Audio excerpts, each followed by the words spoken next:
as always, I will introduce the speaker and then we're going to also record. Hello and greetings and welcome to Global Peace Studies for Sustainable Development in Africa, where we discuss pertinent issues of peace and sustainability around the world and across Africa. I'm George Mutalema moderating this session on behalf of the Africa Peace and Development Network, MAMA. Our theme today is the DRC crisis, irredentism or ethnicity, identity, and mineral-driven conflicts. The speaker is Dr. Chrysostome Kiyala, Senior Lecturer and Researcher at the International Center of Nonviolence at Durban University of Technology, South Africa. We appreciate your offer, Chris, to give us a talk. Please join me in welcoming Dr. Chrysostome Kiyala to this webinar. You are all welcome. So, Chris, please begin. Yeah, thank you so much, George, for such a wonderful presentation. Welcome to the viewers, our colleagues, friends all over the world. Good morning, good afternoon, depends where you find yourself right now. The presentation is about the DRC crisis. As you know, the DRC is to war now with the insurrectionist movement M23, with its allied, the alliance, the Congo, River Congo Alliance. I'm Chris. This is what is going to be our talk today. I don't intend to it's not my intention, nor my ambition to solve the problem of the DRC. But I want to share with you my views and a bit of research I've done on the DRC, and most of the materials that I'm going to present today, data and insights, are drawn from my upcoming book, which is titled Peace, Public Administration, Democracy and Peace Building in the Democratic Republic of Congo. George, can you see my screen, please? Yes, we can, yes. Yeah, just a brief recap on what the DRC is. It was a kingdom of Congo, and then during colonization, it became Congo Free State, then Belgium Congo, then Republic of Congo had independence, and then Mobutu, when he took power, he changed the name of Congo to Zaire. And when he was overthrown by Laurent Désiré Kabila in 1997, Kabila renamed Congo as Democratic Republic of Congo. And Congo is known for legacy of very serious human rights violations since its colonization, and when it was a Belgian Congo, and during more than 3 decades of Mobutu's rule as a dictator, the Congo never experienced peace. And after Mobutu, also, Congo went through a dark period of civil wars, which are known as the African Major War or African World Wars. And this is where things started at the Berlin Conference, which ran from 15 November 1884 to 26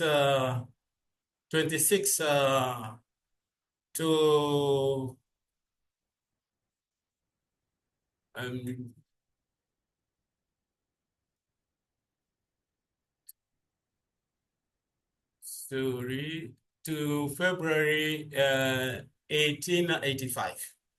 So by the end of the Berlin Conference, European powers have divided Africa and they have drawn the boundaries of Africa, much as we know them today.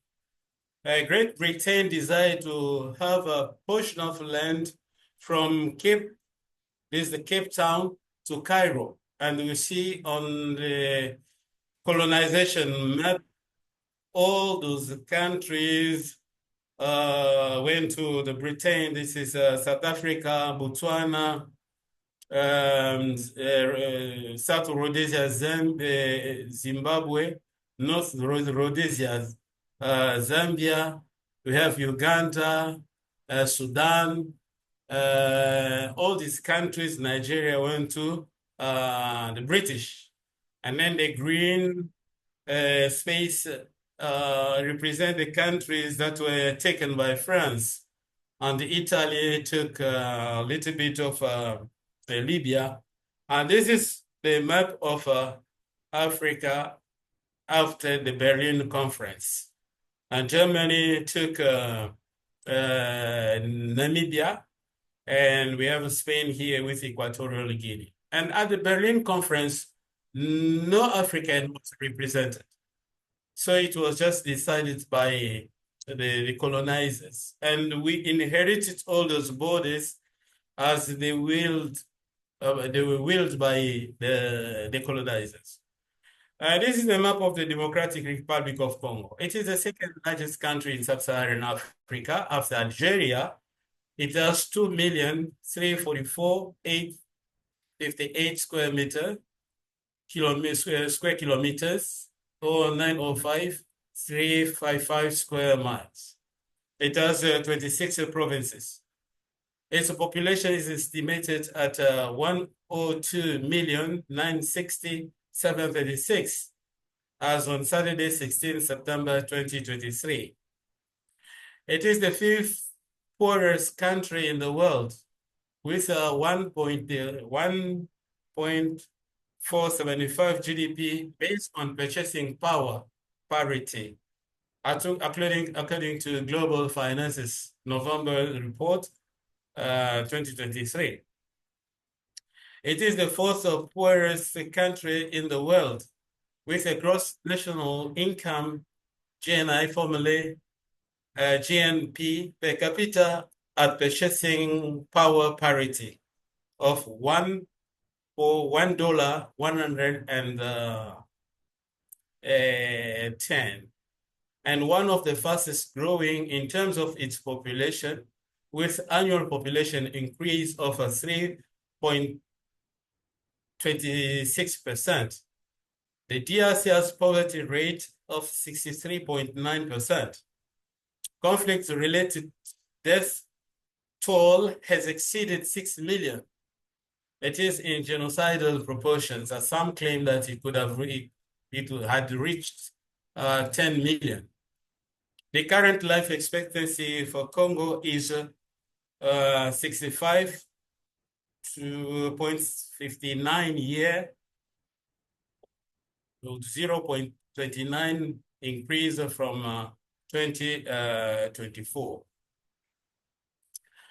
The name of Congo often refers to the river Congo, as we see this dense space of waters running from the north to south. That's why Congo was named Zaire, which was taken from Nzadi. Nzadi in Congo or in Kikongo is river. So it was River Zaire, and the River Zaire, River Congo, which spans over 10 African countries. If you see the sources of the rivers that have made the Great Congo River, come from different countries in Africa. The Congo River is the deepest recorded river with a depth of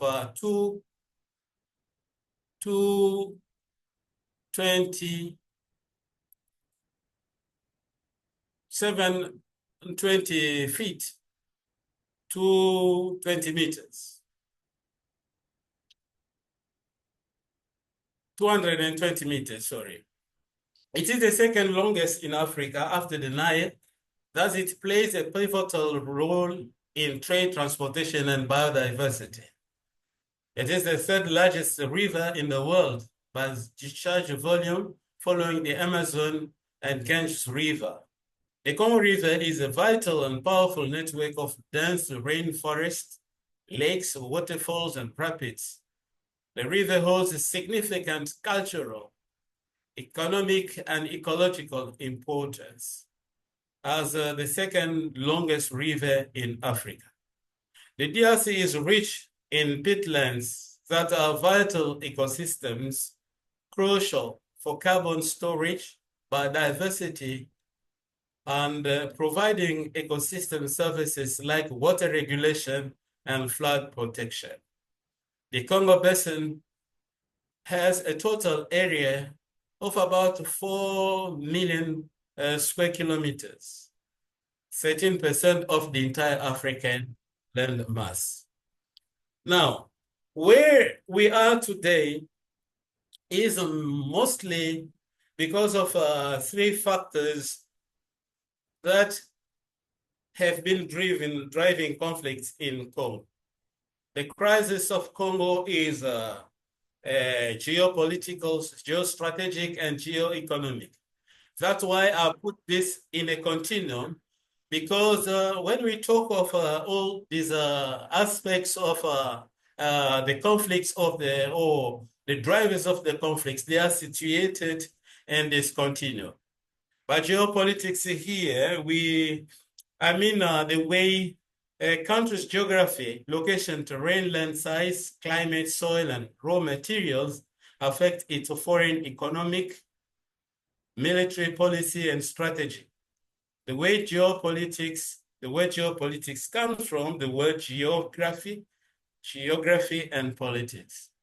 And geostrategy here refers to a subfield of geopolitics. It is a type of foreign policy guided principally by geographical factors as they inform, constrain, or affect political and military planning. And geoeconomics is about economic tools and policies that are used to achieve geopolitical objectives, or how geopolitical factors influence economic outcomes. It examines the interplay of international economics, geopolitics, and strategy, encompassing areas like trade, investment, sanctions, and financial policy. How will explain this? On the geopolitical side, we have the fallout of the 1994 Rwandan genocide, with a lot of people who are accused of committing genocide in Rwanda, mainly the FDLR and the Interahamwe. They came to Congo, and when they're crossing the border, there was no search. They came in with their military hardware. They came with all the capabilities, and that was one of the causes of the crisis which started in 1996. We have also ethnicity, identity problem, mainly of the Banyamulenge communities who are from Rwanda and Uganda and also Burundi. They came to Congo, and explain this a little bit later. And their identity has been a very serious issue, critical, that has been causing a lot of turmoil in the Eastern Democratic Republic of Congo. And we had also the resurgence of the Simba rebellion against Kinshasa with Laurent Desire Kabila. These geopolitical factors have also some implications. The implications are mainly related to international relations, international trade, international business, international commerce, such as the Section 1502 of the US Dodd-Frank Act, which was voted in 2010 during Obama administration, which asks all companies trading with minerals should disclose their origin. So there should be a traceability of the minerals, metals that they're dealing with, they are selling. Traceability here refers to the ability to identify and track the history, location, and application of a product or an item throughout its life cycle, from raw materials to the end consumer. And most often, these materials, these metals must be recorded. And that will allow buyers to know whether those metals are coming from countries where there is no conflict, or by purchasing them, their act is going to contribute to fueling conflict. And then as a result, geopolitical consequence of Rwanda and Belgium relation, we saw on 17th March, Rwanda cutting ties with Belgium. Subsequently, the European Union also imposed sanctions against Rwandan officials and some officials of the M23. So that has also implication on reputation of Rwanda, reputation of countries that are buying materials, metals that are coming from conflict zones in the Democratic Republic of Congo. It has also the credibility and legitimacy damage on the leaders of the countries that are involved in ongoing conflicts in the Congo. And geostrategically, we have those factors such as dismantlement of the genocide, the FDLR and the Interamwe, who ran from a genocide in Rwanda and found safe haven in Congo. They are being tracked by the Rwandan government, and they continue to see the necessity for dismantling all the bases that are in Congo for peace and security and stability of Rwanda. We have also the absorption of the CNTP that was led by Laurent Congo Congress, National Congress for the Defense of the People. They're fighting the DRC army, and then this became the M23 movement in 2012. So those dissidents haven't found their way into the Congolese army and police and security services. They continue to pose a threat to peace and security and stability of the Congo. We have also factors such as long-term military control of the borders. DRC, Rwanda, Burundi, and Uganda are bringing the Congolese neighbors into the country so that they can monitor these processes. We have Ugandan troops in the DRC fighting the Allied Democratic Forces, and also the CODECO, Cooperative for the Economic Development of Congo, which is I would say, an alliance of small, not very significant, but very dangerous Lendu militias. And that has caused a conflagration of the region. So the region is in fire now, and we don't know how we're going to solve this issue. But later on, we'll talk about it. On the economic side, we have exploitation of strategic mines, international trade of those minerals, precious metals, and we have, as a fallout of this international trade, the souring relationship between Rwanda, Belgium, Euro, and the United States, based on the reports from experts, United States, and other investigative journalists who have found that Rwanda has been involved in the crisis in the Democratic Republic of Congo. And then another fallout of that is the EU and USA sanction against Rwandan officials and some members of the M23. And the River Congo alliance. And then another fallout of that were the sanctions that were imposed on Uganda.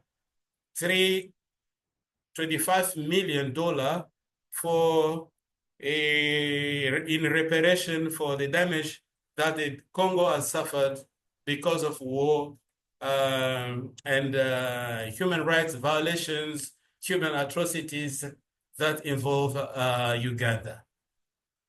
Now, the Congo War, as we have mentioned, all those the triple factors that have sustained war in Congo, we can see now in reality how this unfolded from 1926 to 1997.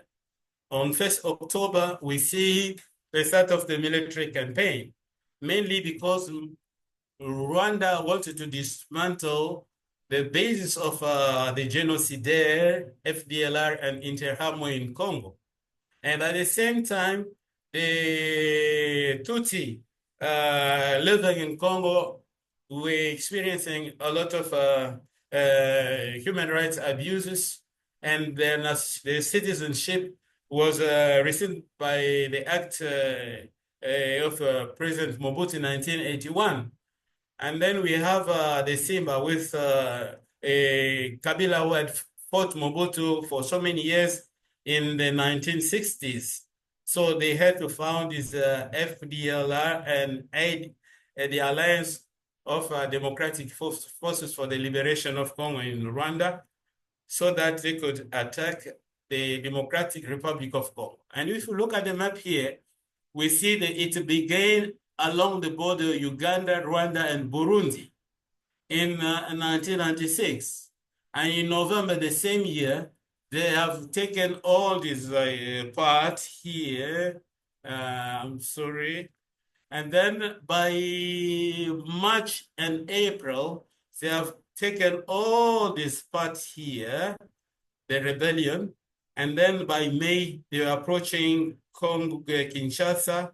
And then on 17th May 1997, Mobutu was overthrown by Laurent Desire Kabila and the forces that came along with him.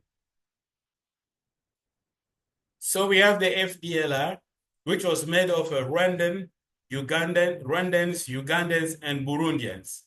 And we have also Congolese dissidents such as the Tutsi from Congo, originally from Rwanda, who are known also as the Banyamulenge.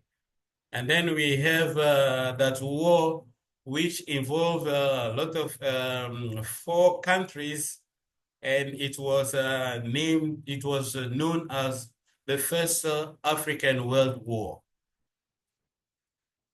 Now, after disagreement between Laurent Desire Kabila and Rwanda and Uganda brought him to power, there was another attempt to put a leader in Congo that will continue to respond to the demands of Rwanda and Uganda. So on the 4th of August 2008, we have the Operation Kitona launched by Uganda and Rwanda forces. It was a surprise attack where they hijacked they hijacked civilian airlines. They flew from Uganda and to this part, which is a Kitona military base or barracks here in Bakongo. But it was unsuccessful because Angola and Zimbabwe intervened on the side of Congo, and then they retreated into the jungle, and later on they were flew back to Rwanda and Uganda by the Angolan forces. So during the Second African War, we see the countries that were involved. There were 9 African countries involved in the Second Congo War. And we have also non-African countries such as Israel, we see there, that provided logistic support. So when we speak about the crisis in Congo, it is not only the crisis of the Congo as a nation, it is a global crisis. I'll explain later why. And then we have in 2021, 2001, 2002, we have the partitioning of Congo during that war, the Second Congo War. We have here Kabila, the government kept the blue part here. We have the allies of Kabila there. We have the RCD Goba taking this part. We have the RCD Kisangani. They took also their part there, they share. We have the movement of liberation of Congo, which Jean-Pierre Bemba, that took the northern part of Congo. And we see the country was really partitioned and divided between the government and rebel forces. You remember during this war, there were 9 countries involved and 25 armed groups fighting inside the Congo. Now, how was the conflict end at that time? It is important if we are looking for a way forward to solve the crisis as it is now. We have the Sun City Global and Inclusive Peace Talks that took place in Pretoria in Johannesburg on 19 April 2003. And the different parties involved in the fighting in Congo, rebels and Democratic Republic, the government were involved in the talks and members of civil society. So the agreement was signed with institutional reform that consisted of a presidency of 5, a president with 4 vice presidents. And there was a provision for emergency economic and social programs, culture, and inter-ethnic coexistence. The media reform, the fight against corruption, the establishment of independent electoral commission, the National Monitoring Body for Human Rights and Truth and Reconciliation Commission. And then we had the first democratic elections that were held in 2006. So the Sun City came up with 36 resolutions. So the act was adopted and we had a constitution for transition that was in place. And other efforts such as restoration of transport links, abolition of special courts and reform of military justice started taking place, but it was not finalized. It did not achieve the objectives set by the Sun City Peace Accord. So the reinstatement of and rehabilitation of magistrates and workers who were arbitrarily dismissed were also on in the resolution. Formation of the structured and integrated army, reintegration of child soldiers into the communities, and the restitution of power and reconstruction of the environment affected by war. When people fight, when there is war, there are detrimental consequences of that on the environment. There was also protection of minority and resolving nationality problems such as that of the citizenship of the Banyamulenge and the National Reconciliation Commission. All this started, but they never came to full fruition. And the resolution also dealt with the International Criminal Court, but there has been no such case.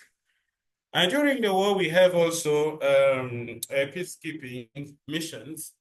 We have the missions, the MONUC, which was established by UN Security Council Resolution 1279 in July to monitor the signing of the Lusaka ceasefire agreement, which didn't really succeed as such. And then the mission of the MONUC changed to the MONUSCO, which is the United Nations Organization's Stabilization Mission in the Democratic Republic of Congo, which was established by the United Nations Security Council in Resolution 1279 in 1999 and Resolution 1291 in 2000 to monitor the process, the peace process, and the second war, the second Congo War. And then we have also several initiatives by Africans, such as the African Union, particularly the Eastern region, the Luanda process, and the deployment of the Southern African Development Community Mission in the DRC. We have also the East African Community Region Force, which was part of the efforts by African countries to bring peace in the Democratic Republic of Congo in 2022. But all this didn't succeed as such, because in 2021, 2022, we will have the M23 rebellion. The rebellion of the M23, which started in 2012, and then 2013, the M23 were defeated by the Armed Forces of the Democratic Republic of Congo with forces of the MONUSCO. And then in 2021, it restarted again. And the main claims is that the Congolese government never implemented the agreement that they had in 2009 over reintegration of the M23 that was fighting that time with the CNDP into the Congolese army, and also the transformation of the M23, making it a political party. All those terms of the agreement were quashed by the President Mobutu at that time, and the problem was never resolved. So that is why the M23 restarted again their military campaign. Now, there are always questions here.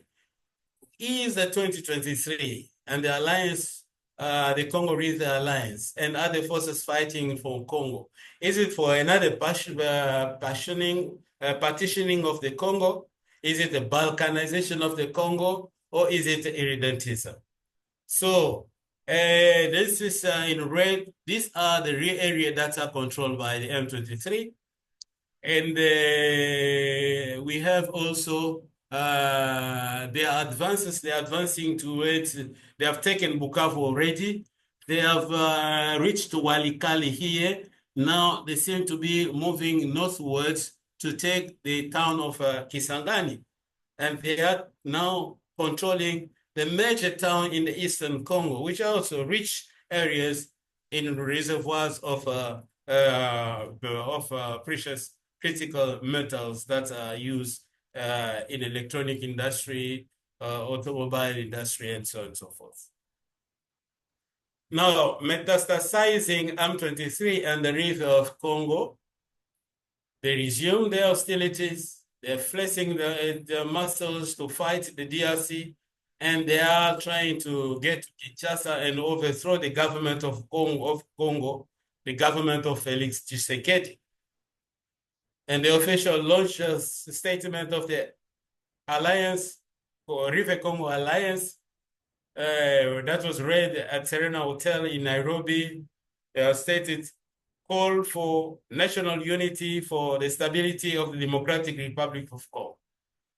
Now, the DRC crisis and the boiling Great Lakes region, is it irredentist tendency by the country's neighbors, or simply land, ethnicity, and mineral-driven conflicts? Now, what is irredentism before we move forward? The concept was coined from the Italian phrase Italia irredenta, the unredeemed Italy. They refer to the territory in Italy, Hungary, that was mostly or partly inhabited by the ethnic Italians. Especially it applies to the the territories in the north here, Trentino, Trieste, Gorizia, Istria, Fiume, and Dalmatia during the 19th and the 20th century.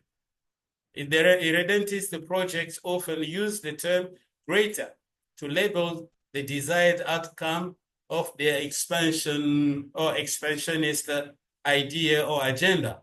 As we hear, the great Serbia, the great Russia, maybe the great whatever country in the Eastern Congo. Irredentism is often understood as the claim that territories belong to one state should be incorporated into another state because their population is ethnically similar or because it historically belonged to the other state before.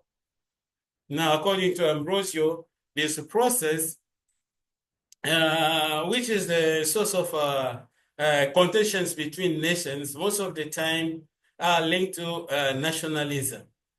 And it is also about the cause of ethnic conflicts and also territorial aggression. One country will aggress the other country because of that irredentist tendency. And the continued discord between countries and states means that the potential for irredentist wars remains serious. Like the case of Russia claiming that the oblast of Luhansk, Donetsk, Zaporizhia, and Kherson are inhabited by Russophones. And we have also Crimea, which was a long time a country that belonged to Russia, which was given to Ukraine, claiming that back is the main reasons of Russia-Ukraine war. I don't want to delve deep into that. Or there are other geopolitical, geostrategic, geoeconomic reasons that have led to the Russian-Ukraine war. That could be a topic for another day. Now, irredentists are over the Bakassi Peninsula. In Nigeria is in conflict with the Cameroon over the Bakassi Peninsula here. Cameroon claiming it and Nigeria claiming it as well. We have also the virulent Eritrean-Ethiopian conflict. It claims that each of the country claims Badme as its own. And we have also Ghana and Togo over the Ewe land. So irredentist tendencies are there in Africa. And they continue to be the source of contentious and even violent conflicts. And often irredentism and ethnicity are related. They're interconnected. Irredentism has been associated with ethnicity in Central Africa, which also inflates conflict. Both ethnicities and identities are intertwined because the boundaries that separate people with the same cultural identity across different geographical spaces or countries are often disputed. And this calls into question, and not only question, but claims and also maybe conflicts and violent conflicts and war. Now, Newberry speaks, he says it is better maybe to use boundaries than borders. A boundaries is a soft definition, as culturally constructed and as historically fluid, as well as a hard definition, as a precise expression of legal differentiation. So ethnic identities, on the other hand, can be understood as a soft definition, as culturally defined identities, malleable over time and contextual in their meanings, or one can perceive ethnicity in a hard form, in the model of biological determined features, unchanging and unchangeable. So the interlink between identity and ethnicity and border are so pronounced in the conflicts that we are experiencing in Congo. We have here this is the Mulenge. The name Banyamulenge comes from the mountains here in the Fizi, in the plateau here, where we have populations who came from Rwanda, have established themselves. Some, according to some records, since 1885, in the 19th century, they have been here. Now, they are not claiming that this land belongs to them. They are claiming their identity because they have been there. And the identity which was given by Mobutu. And then in 1981, he rescinded his decision. And then the identity became problematic. As a result of that, they start suffering some prejudices politically and also socially. So is this irredentism, or it's just a land issue, or ethnicity or citizenship issue? We have also another issue, which is the border with Zambia. Zambia and Congo are in a silent state of war because there is a part of the Congo. This is the Congo tail, which is in Zambia. But Zambia is claiming that all the yellow lines belong to Zambia. So Zambia should take this part and cut it from Congo and make it its own. But the African Union's government, border governance policy is clear. The borders that we inherited from colonization must remain. Unless there is an agreement between the two countries, they can negotiate that. But if one country doesn't agree with, no other country should take that by force. So this is the crisis of the Democratic Republic of Congo, not only in the north, but as well as in the south, at the border with Zambia.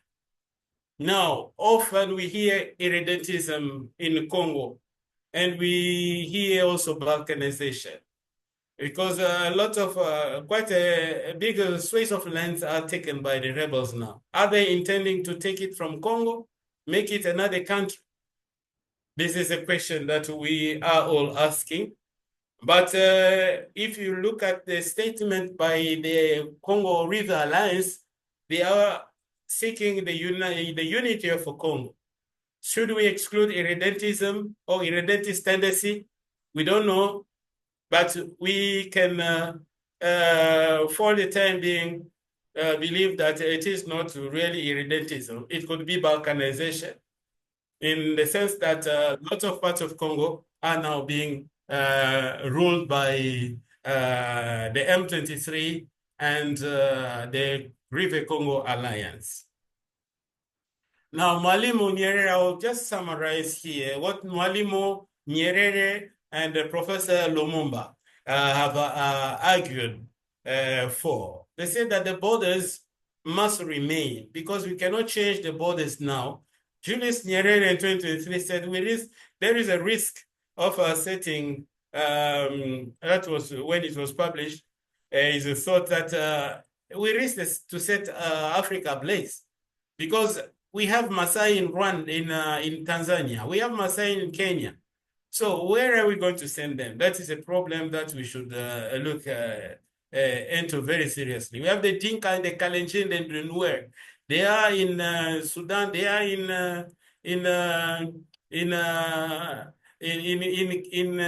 Kenya. I think parts of them also in Uganda. What to do with them? We have the Congo in Angola. They are in Congo Brazzaville. They are in Congo Kinshasa. The Bakongo people. What to do with them? So that's why they say all the borders must remain as we see them today, so that Africa doesn't become a destroyed continent where each country seeks to regain the territories that belong to them before the scramble for Africa. We have land issue. In Congo, land issue has been a very serious crisis.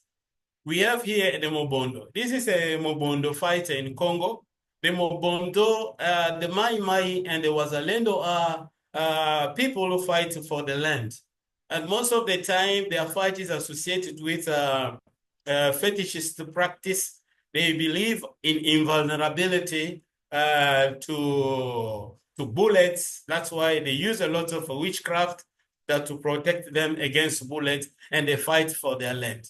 And then the Mobondo fought in Congo, and there were about 3,000 people were killed and even more in the southern part of Kinshasa, moving towards Bandundu. We have the Emalendu clashes in Kibali Turi, and many people were also killed in what is known as the Ituri conflict. We have the tensions also between the anti-Banyarwanda in the Eastern Congo, where local populations seem not to accept the Banyarwanda and the Banyamulenge. And despite the fact that we have the Banyamulenge in the government of Congo, and also the Banyamulenge, who has also been ministers even, and they are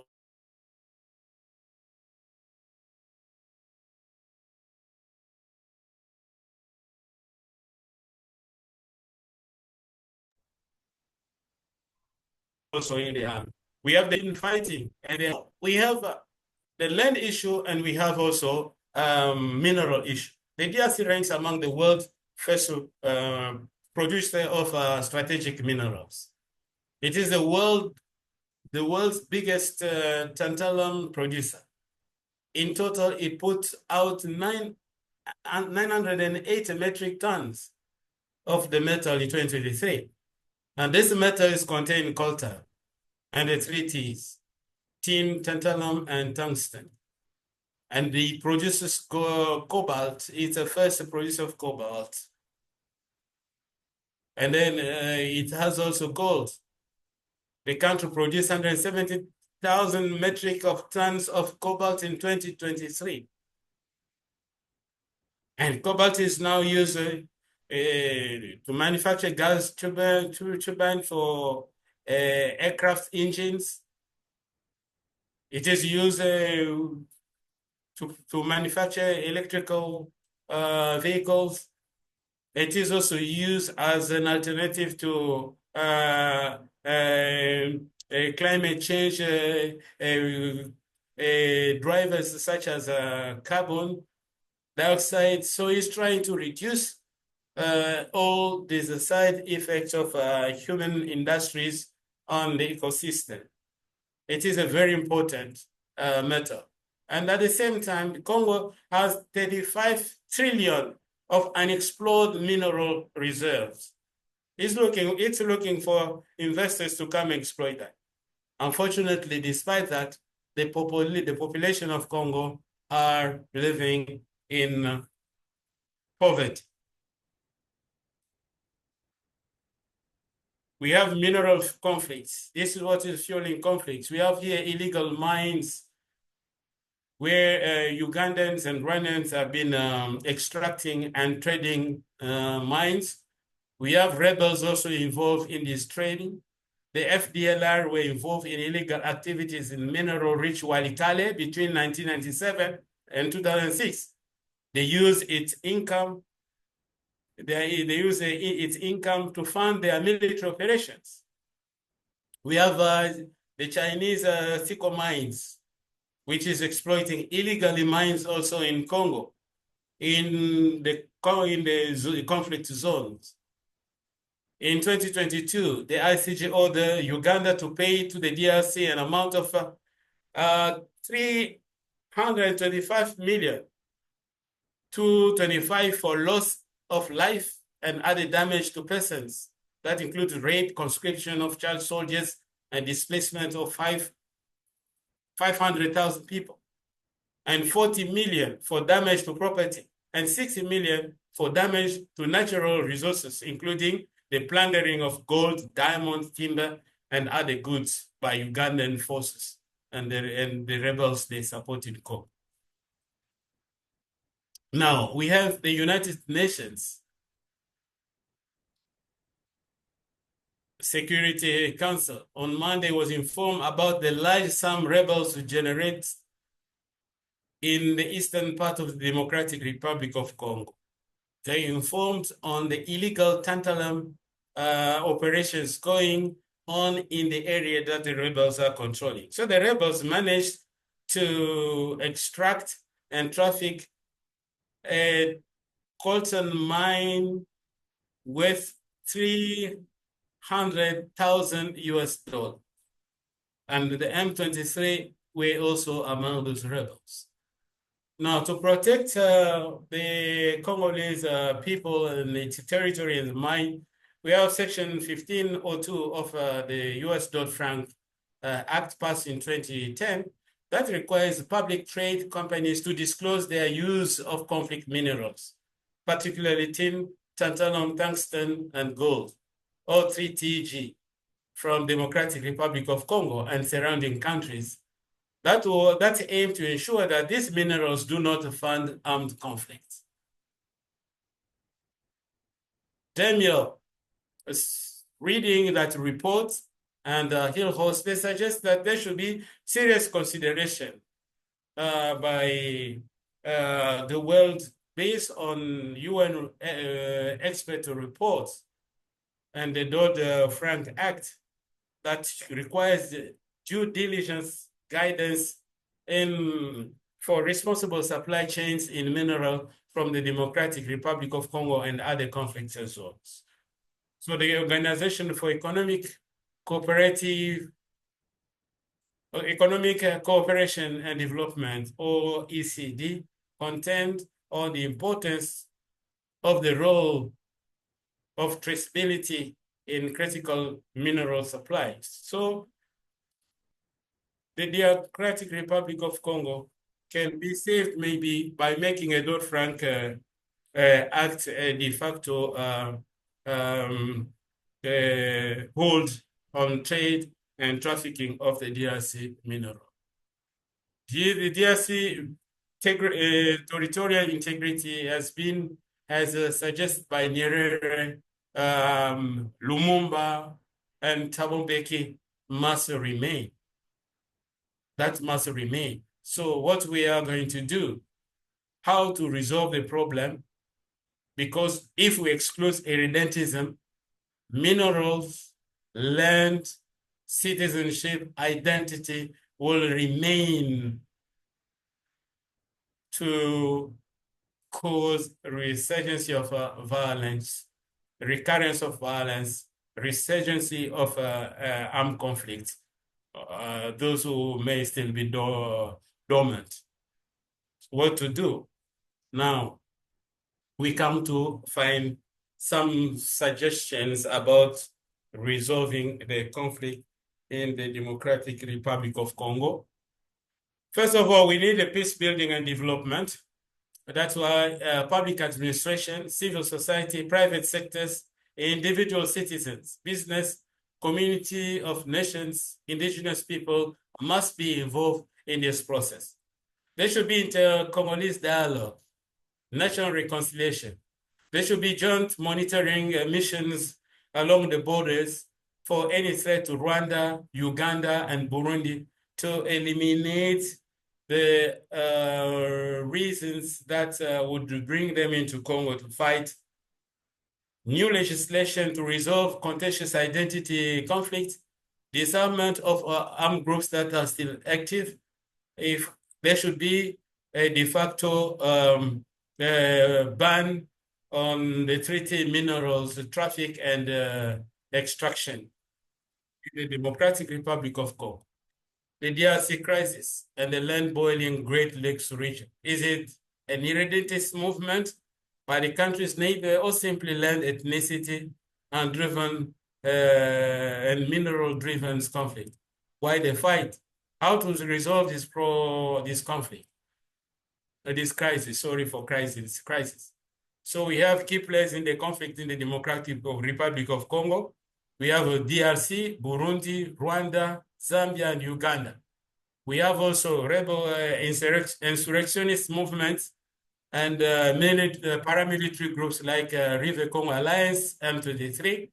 We have civil society. We have also opposition political class. And we have also to bring on board the international community because of the amplitude of the conflict and the multiplicity of factors that are involved in this conflict. The conflict cannot be resolved without people who are interested in the metals that are coming from Congo. Those are strategic minerals. Conclusions: to redress the DRC's endemic crisis, public administration should primarily address the country's thorny issues that apparently sustain insecurity and instability. These are mainly immediate ceasefire and dialogue initiated by the Catholic and Protestant Church to attain a social pact. Maybe another Sun City is needed today, and institutional reforms where we will bring on board those who are fighting with government, political opposition, and paramilitary opposition, and so on, and others into dialogue again to reshape another time for the Democratic Republic of Congo. But the ceasefire must be immediate, and that should happen now. Impose the Dodd-Frank sections on conflict minerals as a de facto embargo on minerals from the DRC, particularly the treaties, cobalt and gold. There should be a parliament act, a legislative act on the citizenship and identity of the Banyamulenge, the Tutsi communities of the Democratic Republic of Congo, putting in place a regional and international coalition to deal with the remnants of the FDLR and the Interamwe committed genocide in Congo is much needed. IDF and other forces perceived as threats to peace and security and stability of Rwanda, Uganda, and even Burundi must be in place. And that is not only the efforts by Congo, but it should be regional and international efforts. Dealing with the complexities of absorption of the M23, insurrectionist movement, and armed factions in the Democratic Republic of Congo is necessary. But there should be a screening, vetting, and identification of people who must be part of, who must integrate the government army. The transitional justice system should be revived, reconciliation, national healing, Truth and Reconciliation Commission. Transitional justice should be in Congo. It has never been there since the Congo had the first war in 1996. Restoring the state's authority, a redress of this obstacle to peace and development, to require good governance to move the DRC's actual status of failed state into enduring state. All efforts to pursue and attain durable peace without adequate strategies and political will to resolve those contentious matters will be counterproductive and will jeopardize the prospect of the country's prosperity and regional stability. Thank you so much for participating and for your time. I try just to take it through that path so that I could cover a lot of critical issues on the situation in the Democratic Republic of Congo. Thank you. I yield back to you, George. Yeah, thank you so much indeed, Chris, for this moving presentation with lots of facts, a lot of information. And I know it's not easy to really talk about your own country, and especially when there are so many, challenges like these ones, but you've done a very good job. We thank you so much, Chris.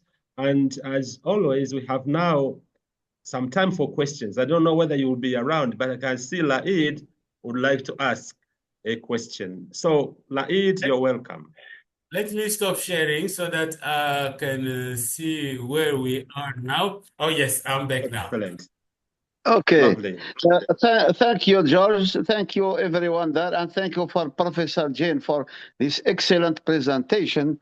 Of course, when I'm following this, I just wonder if there is the prospect of at least a glimpse of some solution Are you optimistic about the future of DRC? And what are you expecting for the new leadership of African Union to sort it out? Thank you. Yes, I can take another question. I can take like 4 questions and then I'll respond to all of them at once. All right, that's very good. Thank you so much. So, I'm just looking for another hand, another golden hand. Janet. Yes, please.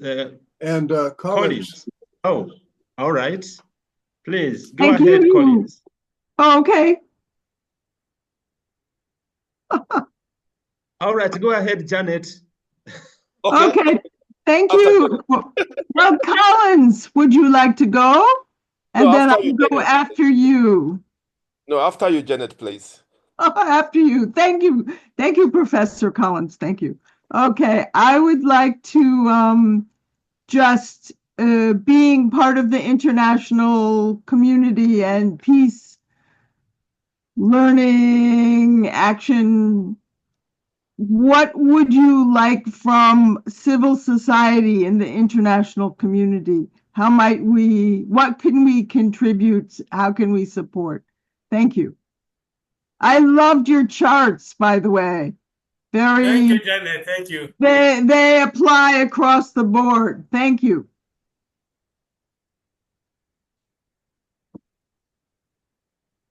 Collins, please. All right. Thank you, Chris, for that very awesome presentation. You know, it's quite informative. You did a very good work on that. I have 2 questions. One, it's, you know, looking at DRC as a country that it's so rich, you know, that actually, you know, if you even look at even the, you know, if you look at the Igat Dam can actually provide electricity for the whole of SADC. There's a whole lot that, you know, that can happen from DRC.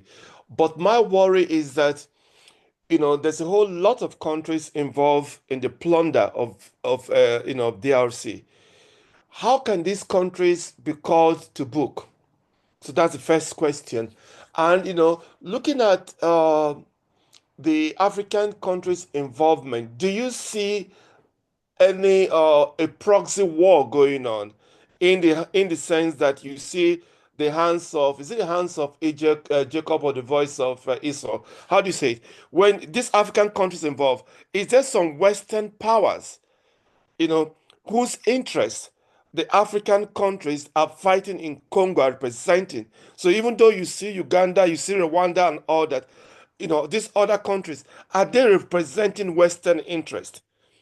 And then finally, you know, because of the mineral involvement, you know, how do you see the role of the multinational corporation in this conflict? Do you see the possibility of them, of some kind of calling them to check? So vis-a-vis, we have the multinational corporations on one hand, we have the external government in one hand. Looking at this interplay, how do you see it playing out? And how can they also be used as agents for peace in resolving that complex issue in Congo? Thank you. Thank you so much, Evelyn. Evelyn, are you still there? Yes, I will. Yes. I will wait until these questions have been answered. Thank you. All right. All right. Thank you so much. Mary then. Me? Yeah, come to me. Okay.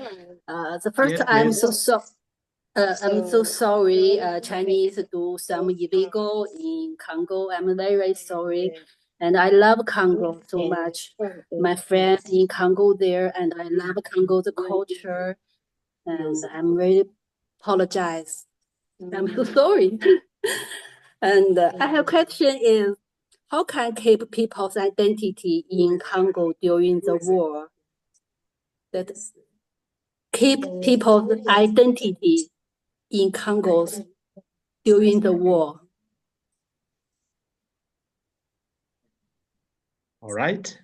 Thank you so much. So, Chris, please go ahead. Okay. Lahi, thank you so much. the future of Congo is going to be always prosperous. We had a conflict we had the first African World War in 1996, 1997. And then we have the second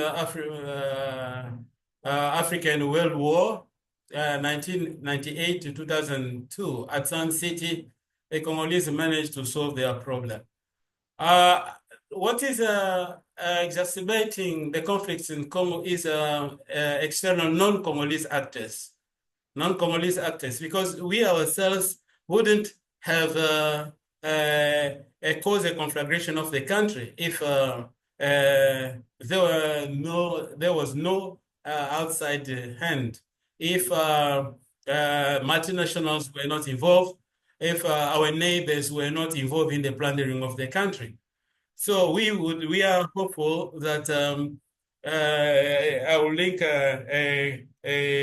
Janet's quick question, my answers to Janet to that I'm giving to Lahid. Civil society has already been involved now. We have the Catholic bishops and also the Protestant as a civil all those leaders must come together. But the problem is when one party starts excluding others, it makes the whole process more complicated. Because there is no leader who like this on what's going on now. So the civil society is working towards that. As I prevented the collapse of the country in 1918, when President Kabila went to the church, they prevented the country from collapsing at that time. I think even this time, as I put it in the maybe a second Sun City is needed. And an institutional reform will be needed, whereby the actual government has to accept dialogue with those rebels are fighting. And they should be also, coming to Colin's question, there should be sanctions that should continue. And you know what we contribute to in non-violence practices? It's the side effects of what is going on between the neighbors of Congo international community. So it's damaging their reputation, it's damaging their living, it's damaging also at the same time their credibility. So those countries are fighting Congo, and those who are now known as active actors in the conflict will lose their credibility. And as the sanctions continue, it's going to weigh severely on the economies of those countries. So I think that is the way that we should go. And when Colin's asking African, it's scandalous and it is paradoxical to see that the countries that are fighting Congo are also part of the peacekeeping mission in Congo. Can you imagine that? And where is Ubuntu? Where is Ujamaa that Nyerere spoke about? How can we Africans fight African countries? Can't we deal with our issues as it used to be in the past with the African Palaver, where the leaders come together under the tree, in whatever country, neutral country, they sit, they discuss the issues that are critical to their security, to their stability, to their peace. But the problem is not peace. The problem is not the stability in their countries. The problem is the treaties. The treaties is a problem because they find themselves in the wrong discussion where they have to deal only with peace. What about the economy? So this is the geo-economic side of the problem. The problem is more than we see. And the problem, because we had the Sun City, and then we never had war since then. Now it has resumed again.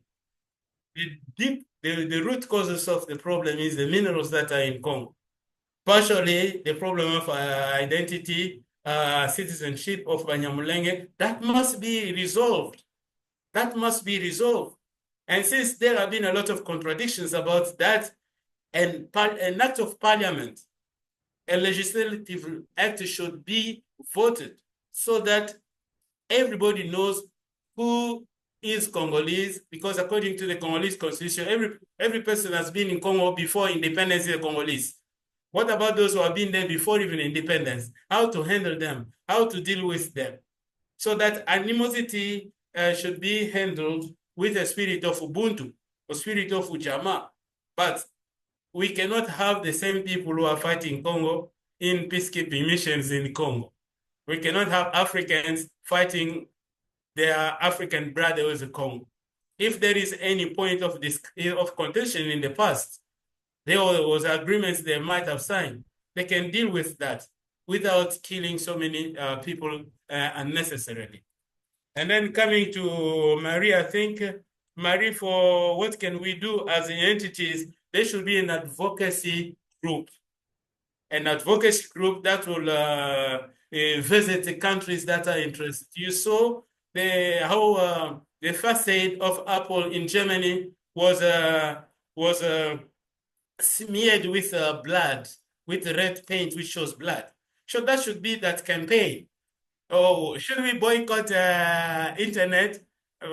Should we boycott cell phone, Apple? I think we should engage those who are buying, and that Dodd-Frank Act must become a de facto embargo for non-authorized traders of minerals that are coming from Congo.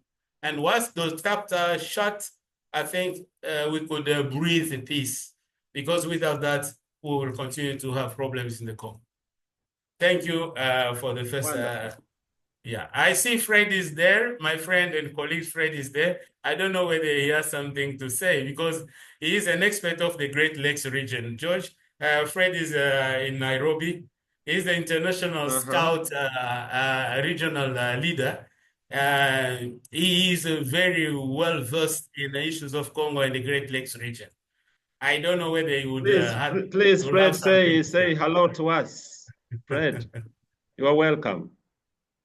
Hello, George. Hello, Chris. Hello, everyone. Fred. Thank you, Chris, for pushing me here. First of all, let me thank you for a very good presentation. I think you tried to cover a lot in a very short time. Actually, the issue of Congo is very big. And I'm going to give you just a quote. And this is a live quote I got from the former president of Zambia, Kenneth Kaunda.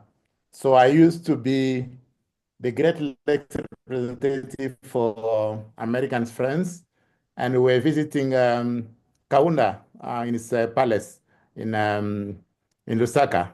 He was a retired president there. And he told me something, how he fought, how places like Angola, Zambia, and even Nyerere that you quote really fought for Congo. And he said that the trouble with the Congo is the wealth, the natural wealth of Congo. And again, the second to that is the management. And the third thing is that we Africans, we are actually playing the dirty game. And I think if we unite as Africa, and you know that Kenneth was really a very Pan-Africanist, saying that if we unite as Africa, actually we can be the strongest continent in the world. But I think the problem of Congo, we should look at it not as the problem of Congo, but look at it as the problem of Africa as a whole. So I will stop there, George, and I will be glad to get any question to support Chris if that need. Thank you. Thank you so much indeed. Welcome, Fred. And now we turn to Evelyn and Richard. And now at least, Jean, you've got now a hand, so you can also assist with answering some of the questions. All right, please, Evelyn. Thank you very much. And as ever, a wonderful learning experience every Wednesday. Thank you. And I agree with Janet. I really liked in the end how simply you demonstrate, or you put the graphs up for solutions. My two questions are, the first one, what was the catalyst that ultimately led to the first Sun City Agreement? What was it that in the end brought everybody to an agreement that something had to be done? Perhaps there are lessons learned from that. And the second one, I was really struck by the contradiction of the warring parties also being part of the UN peacekeeping process. And my question there is, what recourse is there to, I'm not quite sure how to put this, but surely there must be a platform where that basic contradiction can be brought to the surface and somehow link the issue of Ubuntu and Umoja with the solutions to the warring, because my My sense is that the presence of the warring countries in peacekeeping and in warring are the platform for joining those two discussions. Thank you. I hope that my questions were clear. Yeah, thank you so much, Evelyn. And then we go to Richard, and they can be answered together. So Fred, please assist us, with amplifying on those. Oh, yes, Richard. Okay, thank you. I'm also blessed to have a treatment about Congo, because I do hear the crisis of that country very, very a lot. Let me put it that way. I would want to ask Professor that how relative, because he mentioned on he mentioned something on ethnicity when he was dealing with the land what is it crisis on land borderland issues. How relative is their belief to the other religious beliefs? How do they relate to them? Because these religious beliefs were made to synchronize us up. Were made to make us one, believe in one thing. How do they believe? How do they relate to them? Do they think their traditional religion or their charming act is superior to the other, or what? Thank you. Thank you so much. Fred, could you please, also, Jean, you are still there. Chris, would you respond to these questions? 3 questions, 2 from Evelyn and 1 from Richard. Yeah. Yes, to Evelyn, Sun City required a compromise. People have to compromise. People have to accept and agree to meet.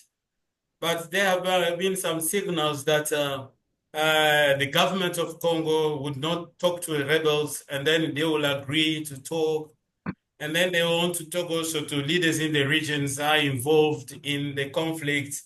I think the African Union should be the platform with its security commission to deal with this issue. I think those people in the African Union are wiser than maybe others with much more understanding of the situation. And I don't know how they haven't been able to resolve the crisis of Congo. Because the crisis of Congo will not be resolved by the peacekeepers. We have the most expensive United Mission peacekeeping mission in the world in Congo, with 15,000 troops in Congo. And the expenses is colossal. But it has been there for decades without even protecting civilians. Why are they there? What is their mission there? And why can't African Union say, look, call the countries that are involved in the conflict in the Congo, call them and sit with them and ask them to cease, because there is no military solution to this problem. Because if you look at the map of Africa, during the Second Congolese War, there are 9 countries. Now, Congo has got also its allies. The rebels have got their allies. Now, what happens if Congo agrees with their allies to come? We're going towards the third African World War. Who's going to benefit from that? Many people are going to suffer. I think the African Union, Evelyn, is the platform where they can discuss this issue. At Sun City, they compromised, they agreed to meet, and the problem was addressed. There were resolutions that were taken and signed, and some of them will start being implemented, though all didn't implement, though all were not implemented. Because if you speak of transitional justice, there will be no transitional justice in Congo, despite the horrendous crimes and human atrocities that have been carried out on civilian population. the Reconciliation Commission. It started, and then it was even it was a miscarriage of reconciliation. Before even it was born, it started, and there has been no reconciliation in Congo since those wars, and that have left open space for emerging crises, for the emerging conflicts, and so on and so forth. Without transitional justice, without Truth and Reconciliation Commission to address these issues pertaining to nationality, citizenship, and the issue of communities that have been affected so severely by war, if there is no reconciliation, if there is no healing, there will be no peace in Congo. And the Congolese should reconcile and take very bold decision that we will not bring in foreign countries to fight on our behalf or for our interests. And the Congolese were fighting the M23 and the River Congo Alliance said we don't want any foreign troops in the country. Let us meet with our brothers in Kinshasa. I don't see any reason for this war. And it's going to be a really conflagration of the continent if those countries start as it was during the Second African World War, the Congolese War. And we have Richard. Look, Richard, there has been Africa has been evangelized, and Europe now we speak of re-evangelization of Europe because they received the faith, and then many communities in Europe are now secularized, and Africa has kept both traditional religion and Christianity. Now, peace efforts in Congo are led mostly by the church, that is Christian leadership, bishops from Catholic Church and marriage, because they meet the people government of Congo cannot meet. Those the government of Congo consider as enemies for the church, they are not the enemies, they are partners in finding solution to the crisis of Congo. This is what I can say. We should encourage them to continue this dialogue. If it's possible, they should also bring the traditional leadership, who are the guarantors of the customs and traditions, the community society, to bring their wisdom so that we can go back to the African battle and solve this problem, not the barrel of the gun. Thank you. I'm sorry. In 7 minutes, I should be joining another webinar. But I will remain open to any insights. I don't know whether George will continue to monitor to facilitate. I will receive the recordings, but I can still take the last question if possible. Yes, it's possible. Janet, please. Oh, yes. Thank you. Please, did you mention, Chris, that you have a book? And could you put it out there for us? That's one thing. And I just want to draw the parallels between at the conference on the status of women, the women from the Congo and the women from Colombia were paired, suffering very similarly, because the Congo too Colombia, like Congo, has all this unmined land that the globe is hungering after. And so your points about corporations are such a little part of our discussion. How can we bring them forward? They're secret partners in governments, rebels, mining, extraction. How can we make them more visible? They're plundering projects. Thank you. Not that you have to answer that all in 1 minute, but thank you so much. Thank you so much, Janet. Your questions are very interesting. It's a question, both at the same time, it is a contribution to my thoughts. First of all, the book is in production by EOSIS Scholarly Books here in South Africa. I will share the link with George because he has a large networks of scholars and practitioners and civil societies. He will post it for those who will be interested to have it. I think through George, also Janet and yourself, we can build via Mama a network of people interested in the discussion between the Congolese and the Colombians. We can find people in Colombia who are involved in peace and development projects that concern the life of women in Colombia. I've seen the 12 women in Colombia, and they could also be involved in such a project. I think we can, via George, organize that network again, and then we will network again with people in Colombia and people who are interested, so that we can look at the similarities of the two countries and what the hardships, and especially the cases of women. I just published a review of Liberia's women veterans. So it's we have the similarities of all these situations. We can work on them and create a very good network to be dealing and discussing, debating and trying which are the ways that can help those women come out of the situation that is enslaving them. Thank you so very much, Janet, for your contribution. Thank you. Wow, thank you so much. Wow, yes.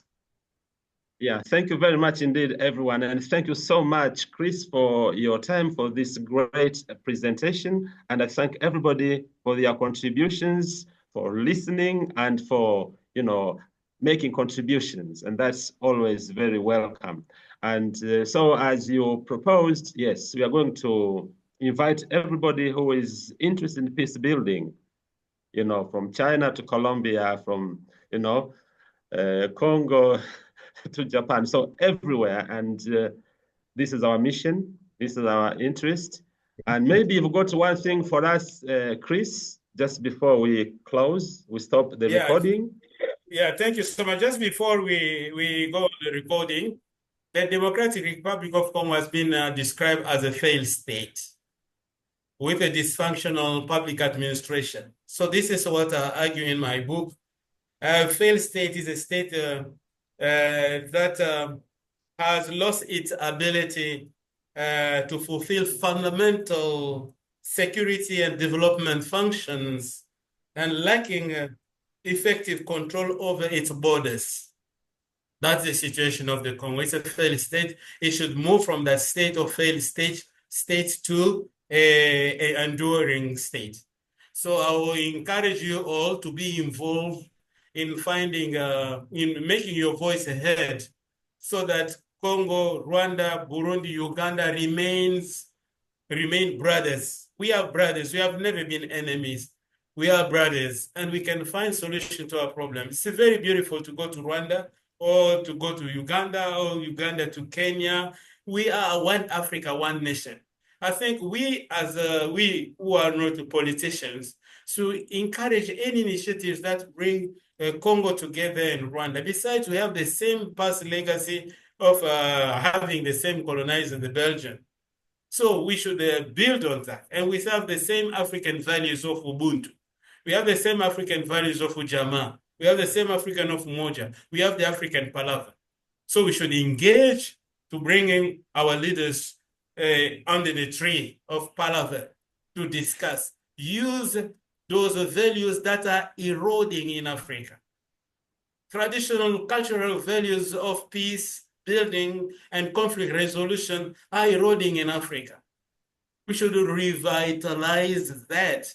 And if we do so, I think we'll have a peaceful Africa. And Mama Africa could start thinking of other projects because of peace and development could have been done by then. Thank you so much, George. Thank you. Thank you so much, Chris. Thank you, everyone. And I wish you all the best. See you next week, next Wednesday.